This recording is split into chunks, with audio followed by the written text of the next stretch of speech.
Hello, and welcome to Leadership Trail Mix. Our topic today is engagement and culture. Yes, I know.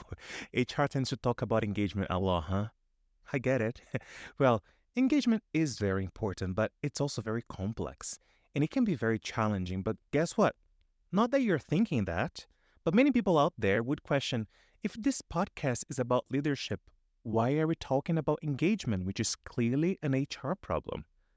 Well, not so fast, friends. Let's start by defining what engagement is and what it is not. Engagement is a team sport. One of the GMs I work with always reminds me and his team of that. Engagement is a team sport. No one person or function can own it. However, people leaders, as the face and voice of the company for their teams, play a key role in driving engagement. Engagement is an outcome, not something that can be measured in isolation like turnover or revenue. A combination of factors, and most importantly, the perception individuals have about these factors, makes someone feel engaged or not engaged. We will call this combination of factors organizational culture. Culture can be simply described as how we get things done at work. And I think we can all agree that there are good cultures and bad cultures, and I think it's easy for us to differentiate them.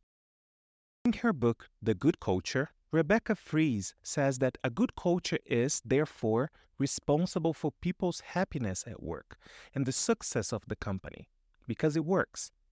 So reflect on it. Can you think of a time you felt engaged at work?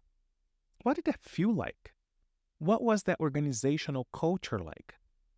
Let me share my personal experience. Yes, I can easily think of a time when I was engaged at work. It felt safe, reassuring, warm. The organizational culture was friendly, respectful, kind, and gave me space to do my job and try new things. As a result, I was engaged and really committed to the company's success. I felt like I belonged, which is a topic I will double click in a future reflection. There are a lot of theories out there about engagement, but for our reflection today, I'm going to share the one I recently found in the book The Truth About Employee Engagement by Patrick Lencioni, where he talks about the three root causes of job misery. And if you think there is a nicer way to talk about engagement other than through the lens of job misery, I agree. But still, that's the path I picked for us today, so please bear with me while we look at the problem and, most importantly, ways to address it. The first one is anonymity. We as humans have the need to be known, understood, appreciated instead of invisible, generic, and anonymous. Invisibility hurts, and so does selective invisibility, which is when we look at just one aspect of a person versus their whole being. When we come to work, we don't check out our personal lives at the door. They are integrated, or at least they should be. But unfortunately, some leaders tend to keep employees at arm's length distance and don't make an effort to know much about them, which makes people feel like a resource or a number. The solution is simple. Take a genuine personal interest in your employees. Ask about their lives, what matters to them. Make an effort to start every one-on-one meeting with a personal question. Try to remember names, facts, and include them in future conversations. But above all, be genuine. Lean into curiosity and empathy and know your people at a deeper level. The second root cause of job misery is irrelevance. People need to know that their job matters, that it makes a difference. Seth Godin calls it significant work, work that makes a change happen, a work that you're proud of, something you emotionally connect to. Finding this connection is easier for some types of roles versus others, but the difficulty doesn't make it less important. Quite the opposite, actually.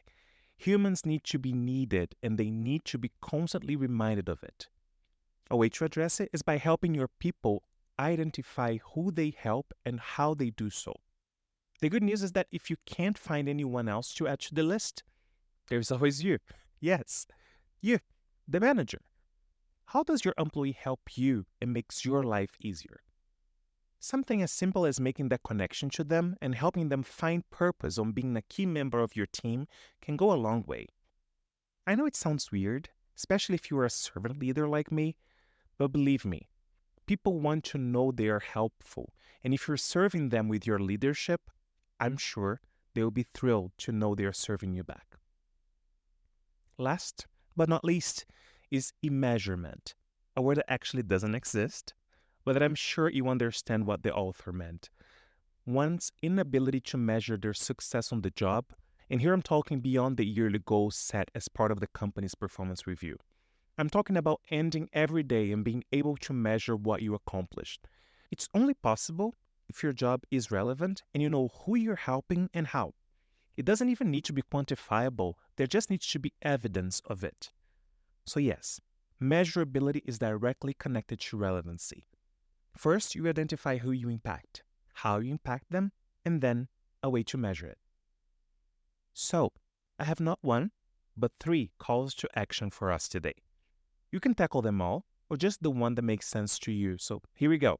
Number 1, when connecting to a team member today, before talking business, take at least 2 minutes to ask a personal question. It can be something as simple as, how are things at home? How is your family doing? Any fun plans for the weekend? It may feel awkward to begin with, but don't give up. Try to ask clarifying questions, be curious and attentive to the impact of it on the vibe of your meeting. Number 2, name the impact for at least one person in your team today. If it's a team meeting, maybe go around the room and do it for everyone. By naming the impact, I mean something like, I want to make sure you know you make the difference for X by doing Y.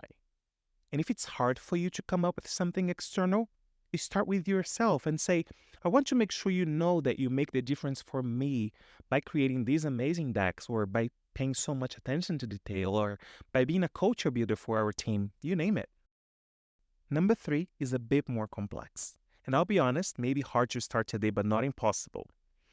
Following the you make a difference conversation, maybe you can ask your employee, how do you think we can measure that?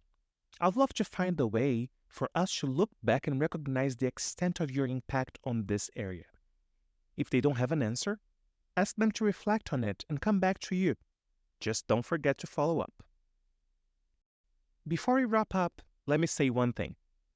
If I am your HR, I want you to know that you make a difference in my life by allowing me to bring my purpose to life when you are transparent with me, open to my ideas and pushbacks, and when you share your successes with me. You make an impact on me as a person, as a professional, and for that I am very, very grateful. If I'm not your HR, you're making an impact on me by listening to this podcast, so thank you. I hope something in this reflection resonates with you, and would love to hear about how putting these concepts in practice worked for you.